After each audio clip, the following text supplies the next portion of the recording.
வணக்கம். நமது மீடியா செய்திகளுக்காக நான் நிரோஷன். முதலில் தலைப்புச் செய்திகள். அமெரிக்கா செல்லும் இந்தியர்களின் எண்ணிக்கை ஆகஸ்டில் கடும் சரிவு. இந்தியாவில் இருந்து விலகி ஆப்கானிஸ்தான் எல்லை அருகே முகாம்கள் அமைக்கும் தீவிரவாத இயக்கங்கள். ஈரானுக்கு வேலை தேடி செல்லும் இந்தியர்கள் உஷார், மத்திய அரசு எச்சரிக்கை. ட்ரம்ப் வரி விதிப்பு பேச்சுவார்த்தைக்கு மத்திய வர்த்தக அமைச்சர் அமெரிக்கா பயணம். மொராக்கோ செல்கின்றார் பாதுகாப்பு அமைச்சர் ராஜ்நாத் சிங். இந்திய ஊழியர்கள் உடனடியாக அமெரிக்கா திரும்புமாறு மைக்ரோசாப்ட் நிறுவனம் உத்தரவு. இந்தியா தாக்கினால் உதவிக்கு சவுதி வரும். பாகிஸ்தானின் புலம்பல் ஏன் நடக்காது? இனி விரிவான செய்திகள். அமெரிக்க ஜனாதிபதி டொனால்ட் ட்ரம்ப் நிர்வாகத்தின் கடுமையான விசா நடைமுறைகள், வெளிநாட்டவர் மீதான அடக்குமுறைகள் ஆகியவை நாளுக்கு நாள் மோசமடைந்த வண்ணம் உள்ளன. இதனால் கடந்த ஆண்டுடன் ஒப்பிடுகையில் 2025 ஜூன் மாதம் அமெரிக்கா சென்ற இந்தியர்களின் எண்ணிக்கை 8% குறைந்தது. ஜூலை மாதம் 6% குறைந்தது. இந்த நிலையில் கடந்த ஆண்டுடன் ஒப்பிடுகையில் அமெரிக்கா செல்லும் இந்திய சுற்றுலா பயணிகளின் எண்ணிக்கை ஆகஸ்ட் மாதம் அதிகபட்சமாக 15% குறைந்துள்ளது.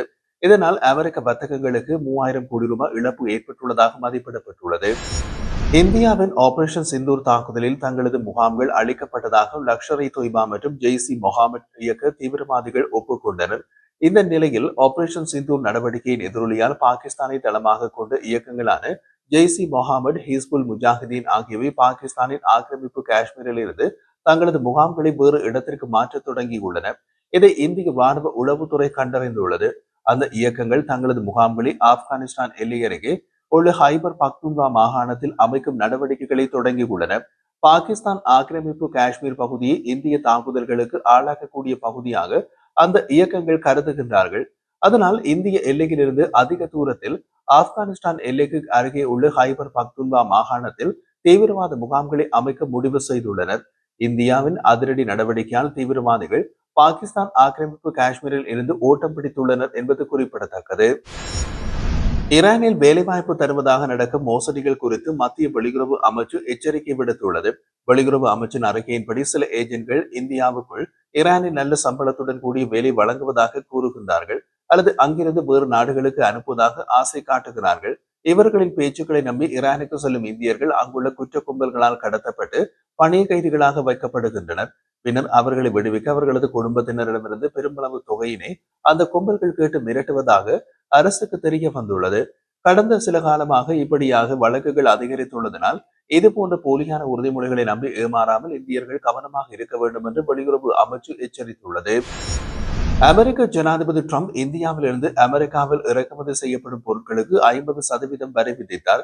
தெற்கு மற்றும் மத்திய ஆசியாவுக்கான அமெரிக்க வர்த்தக பிரதிநிதி பிரண்டன் லிஞ்ச் தலைமையிலான அமெரிக்க அதிகாரிகள் சில நாட்களுக்கு முன் இந்தியா சென்று பேச்சுவார்த்தை நடத்தினார்கள். அந்த பேச்சுவார்த்தையில் முன்னேற்றம் ஏற்பட்டதாக தகவல் வெளியானது. இந்த நிலையில் மத்திய வர்த்தக மற்றும் தொழில்துறை அமைச்சர் பியூஷ் கோயல் நாளை 22ஆம் தேதி திங்கட்கிழமை அமெரிக்கா செல்கின்றார். பியூஷ் கோயல் தலைமையில் அமெரிக்கா செல்லும் குழுவில் மத்திய வர்த்தகத்துறை சிறப்பு செயலாளர் ராஜேஷ் அகர்வால் உட்பட மூத்த அதிகாரிகளும் இடம்பெற்றுள்ளனர். இந்த பயணத்தின் போது இந்திய பொருட்கள் மீது விதிக்கப்பட்டுள்ள 50% வரியை குறைக்க அமெரிக்க அதிகாரிகளிடம் பேச்சுவார்த்தை நடத்தப்பட உள்ளது. மேலும் H1B விசா விவகாரத்தில் எழுந்துள்ள பிரச்சனைகள் குறித்தும் அமெரிக்க அதிகாரிகளிடம் பியூஷ் கோயல் தலைமையிலான குழு பேச்சுவார்த்தை நடத்தும் என்று எதிர்பார்க்கப்படுகிறது. இந்திய பாதுகாப்பு அமைச்சர் ராஜ்நாத் சிங் 2 நாள் அரசுமுறை பயணமாக மொராக்கோ நாட்டுக்கு செல்கின்றார். இந்திய பாதுகாப்பு அமைச்சர் ஒருவர் மொராக்கோவுக்கு செல்வது இதுவே முதல் தடவை.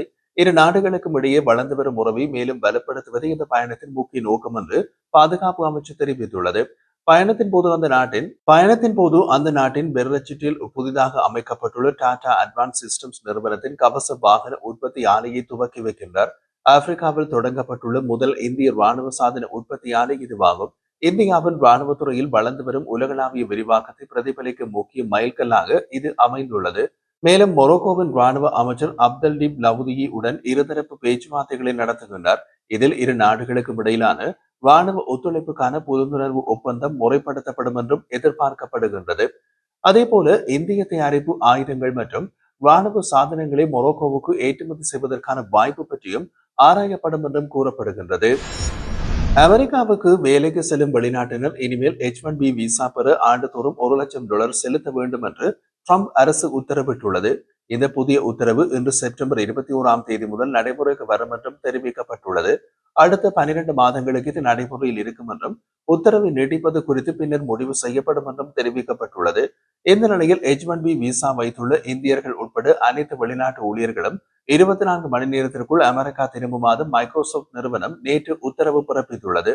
H1B விசா கட்டணம் $1,00,000 உயர்த்தப்பட்டதால் வெளிநாட்டு ஊழியர்கள் இப்போதைக்கு அமெரிக்காவை விட்டு செல்ல வேண்டாம் என்றும் மைக்ரோசாப்ட் நிறுவனம் கூறியுள்ளது. 2024 ஆண்டு H1B விசா விண்ணப்பதாரர்களில் 71% பேர் இந்தியாவை சேர்ந்தவர்கள். அதனால் இந்த நடவடிக்கை அமெரிக்காவில் வேலைவாய்ப்பு பெறுவதில் இந்தியர்களுக்கு பெரும் சிக்கலை ஏற்படுத்தும் என்று கூறப்படுகின்றது. அத்துடன் அமெரிக்கா செல்வதற்கான விமான கட்டணம் அதிரடியாக உயர்ந்திருப்பதாக அமெரிக்காவில் பணியாற்றும் இந்தியர்கள் சமூக ஊடகங்களில் கருத்து பதிவிட்டு வருகின்றனர். அமெரிக்க அரசின் புதிய அறிவிப்பின்படி H1B விசா பெற்றுள்ள வெளிநாட்டவர்கள் இந்திய நேரப்படி இன்று 21 காலை 9:30 மணிக்குள் அமெரிக்காவுக்கு சென்றுவிட்டால் கூடுதல் கட்டணம் வசூலிக்கப்படாது. அதற்கு பின் செல்பவர்களுக்கு புதிய நடைமுறைப்படி கூடுதல் கட்டண முறை நடைமுறைப்படுத்தப்படும். இதனிடையே புதுடில்லியிலிருந்து நியூயார்க் செல்லும் விமான கட்டணம் 37,000 என்ற அளவிலிருந்து உயர்ந்து இப்போது 70,000 தொடக்கம் 80,000 ரூபாவாக உள்ளது. ட்ரம்ப் வெளியிட்டிருந்த அறிவிப்பினை தொடர்ந்து அடுத்த 2 மணி நேரத்திற்குள் விமான டிக்கெட் கட்டண உயர்வு நிகழ்ந்துள்ளது குறிப்பிடத்தக்கது. இன்னொரு புறம் அமெரிக்காவிலிருந்து தாயகம் செல்ல விமான நிலையம் சென்ற பன்னாட்டு ஊழியர்கள் பலரும் டிரம்பின் அறிவிப்பு குறித்த தகவல் வெளியானதும் இப்போது தங்கள் பயண திட்டத்தை உடனடியாக ரத்து செய்துவிட்டு அமெரிக்காவிலேயே ஐக்கியமாகி இருக்கும் தகவல்களும் வெளிவந்த வண்ணம் இருக்கின்றன. இதனால் சான் பிரான்சிஸ்கோ உட்பட அமெரிக்காவில் முக்கியமான விமான நிலையங்களில் பரபரப்பான சூழல் நிலவுகிறது என்று அமெரிக்காவில் இருக்கும் இந்தியர்கள் சமூக வலைதளங்களில் பதிவிடுகின்றனர். அமெரிக்காவில் H1B விசா கட்டணம் உயர்த்தப்பட்டதற்கு இந்திய வெளியுறவு அமைச்சு எதிர்வினையாற்றியுள்ளது. இது குறித்து வெளியுறவு அமைச்சு வெளியிட்டுள்ள அறிக்கையில் இந்த நடவடிக்கையில் மனிதாபிமான அடிப்படையில் பின்விளைவுகளை ஏற்படுத்தக்கூடும். அதிலும் குறிப்பாக குடும்பங்கள் பலவற்றுக்கு பின்னடைவுகள் ஏற்படும். இந்த நிலையில் இவை அனைத்திற்கும் அமெரிக்க அதிகாரிகளால் பொருத்தமாக கையாளப்படும் என்று அரசு நம்பிக்கையுடன் இருக்கிறது என்று தெரிவிக்கப்பட்டுள்ளது. இந்தியா எங்கள் மீது போர் தொடுத்தால் இனி சவுதி அரேபியா உதவிக்கு வரும் என்று பாகிஸ்தான் ராணுவ அமைச்சர் கவாஜா ஆசிப் கூறியுள்ளார். பாகிஸ்தானின் பிரதமர் ஷெஹ்பாஸ் ஷெரீப் மற்றும் சவுதி அரேபியாவின் பட்டத்து இளவரசர் முகமது பின் சல்மான் ஆகியோர் இந்நாடுகளிடையே பரஸ்பர பாதுகாப்பு ஒப்பந்தத்தில் கையெழுத்திட்டனர். அதில் வேறு எந்த நாடாவது போர் தொடுத்தால் பாகிஸ்தான் மற்றும் சவுதி அரேபியா பரஸ்பர ஒத்துழைப்பை வழங்கும் என்று குறிப்பிடப்பட்டுள்ளது. இந்த ஒப்பந்தத்தின்படி இனி இந்தியா தாக்கும் போது பாகிஸ்தானுக்கு சவுதி அரேபியா உதவுமா என்று பாகிஸ்தான் ராணுவ அமைச்சரான ஹவாஜா ஆசிப்பிடம் கேள்வி எழுப்பப்பட்டது. அதற்கு பதிலளித்த அவர் ஒப்பந்தத்தின்படி பாகிஸ்தான் மீதான எந்த ஒரு தாக்குதலையும் தனது நாட்டின் மீதான தாக்குதலாக சவுதி அரேபியா எடுத்துக்கொள்ளும். அதேபோல் சவுதி அரேபியா மீதான எந்த ஒரு தாக்குதலையும் பாகிஸ்தான் தன் மீதான தாக்குதலாக எடுத்துக்கொள்ளும். இரு நாடுகள் மீது யார் தாக்குதல் நடத்தினாலும் கூட இணைந்தே பதிலடி கொடுப்போம். அதேபோல் சவுதி அரேபியாவுக்கு தேவையான அணு ஆயுதங்களையும் பாகிஸ்தான் வழங்கும். இந்த ஒப்பந்தத்தை எந்த ஒரு ஆக்கிரமிப்புக்கும் பயன்படுத்தும் எண்ணம் எங்களுக்கு இல்லை. ஆனால் நாங்கள் அச்சுறுத்தப்பட்டால் இந்த ஒப்பந்தத்தை நடைமுறைப்படுத்துவோம்.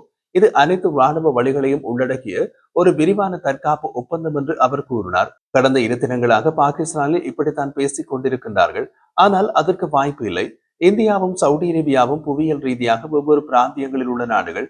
சவுதி அரேபியாவில் இருந்து போர் விமானங்கள் புறப்பட்டு வானில் பல தடவைகள் எரிபொருள் நிரப்பி இந்தியா வரை சென்று தாக்குதல் நடத்துவது ஒருபோதும் நடக்கப் போவதில்லை. தவிர சவுதி அரேபியாவின் வெளியுறவு கொள்கையும் அப்படியானதல்ல. அதிகபட்சம் சவுதி அரேபியா பாகிஸ்தானுக்கு ராணுவ நிதியுதவி செய்யலாம். இந்தியாவை பொறுத்தவரை சில வேளைகளில் பாகிஸ்தானில் தாக்குதல் நடத்தும் போது அதை நட்பு நாடு என்ற ரீதியில் சவுதி அரேபியா அறிவிக்க முடிவு செய்யலாம். ஆனால் அது கட்டாயமல்ல.